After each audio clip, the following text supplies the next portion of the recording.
eNCA's Lindsay Dentlinger has been following court proceedings which have only just wrapped up. They actually went over time, and she joins us now to tell us all about it. Good evening, Lindsay. So a very long session today. Just take us through the most important points. It started off with government's argument. Yes, Sally, a marathon session today, a bench of 3 judges sitting for almost over 7 hours to get through this because they're just not available to continue hearing this matter beyond today. And it was, as you point out, the turn of the minister to defend her ban, her counsel saying that essentially this was only a temporary measure. It was never government's intention to stop everybody from smoking, but it is certainly their contention that at least 1 million people have stopped smoking during the lockdown, and for them that is enough to believe that they can lessen the burden on the public health system. They say that this would result in fewer people needing an ICU bed, and a lot of time, Sally, spent today going through medical evidence that the minister is relying upon to prove a point that although this is a very new science, every day we're learning more about COVID-19, she still is of the belief and says there is enough medical evidence based on the health of those who smoke in general to make the assumption that a person, a smoker, would have a greater risk of having a more severe form of COVID-19 than a non-smoker would.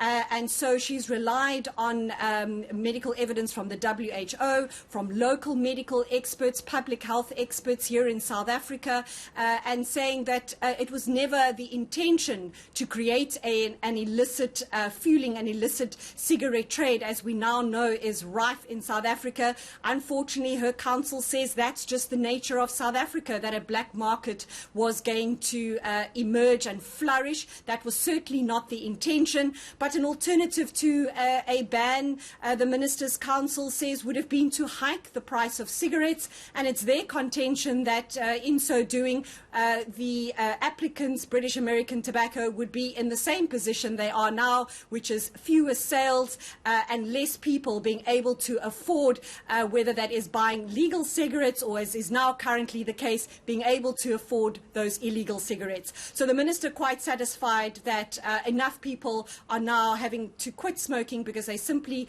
either cannot get their hands on these illicit cigarettes or they simply can't afford them. Now, we know that BAT-SA's argument is one of constitutionality, and yesterday when I spoke to their lawyer, he said this is a higher bar. If you have to justify limiting someone's constitutional rights, it's a much higher bar that you have to leap over legally than the FETA case, which is one of rationality. Did that come up in their response to the minister's position today? Yes, Sally, highly technical arguments on the constitutionality issue, which is way above how I can explain those to you and best left to the legal experts. But really the point that they were trying to make is that any infringements on people's rights, such as dignity, privacy, their right to choose whether or not they want to smoke, is really incidental to this matter. We know that Batsa has also argued that their right to trade, which is also enshrined in the Constitution, has also been infringed upon. But as I say, the counsel for the minister is saying all of this is incidental and this is all temporary. They're not overstepping their bounds because this is not a permanent ban and it will eventually be lifted. Her counsel at pains to point out it will be lifted at some time, but of course, Sally, not saying when exactly that will be. Absolutely. And now judgment reserved. Any idea on when a decision will come from the courts? Sally, we got the sense already yesterday that the judges were not impressed at the late stage at which documents were filed with the court, saying it had come in drips and drabs and that they hadn't been given sufficient time to get to grips with the arguments. And also an indication today, and the reason that they sat until the early evening, is that these judges are all very busy and they have matters lined up for the whole of next week. So it's anyone's guess. The registrar may be hinting that it could be at least 2 weeks, but the judges did put it to the Council for British American Tobacco whether, if in the interim the ban is lifted, whether the court should still proceed in handing down a judgment. And Advocate Alfred Cockrell for the applicants saying most indeed they did want a judgment to be handed down either way, because as we've seen with the alcohol ban, even though the Minister's Council said this is temporary, it will be lifted as soon as the Minister is satisfied that it will lessen the burden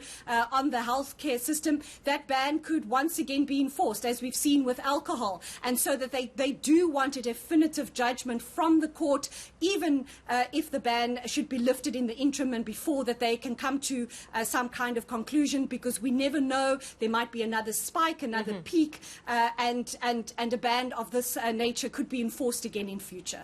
Well, thank you very much for wrapping that up for us, reporter Lindsay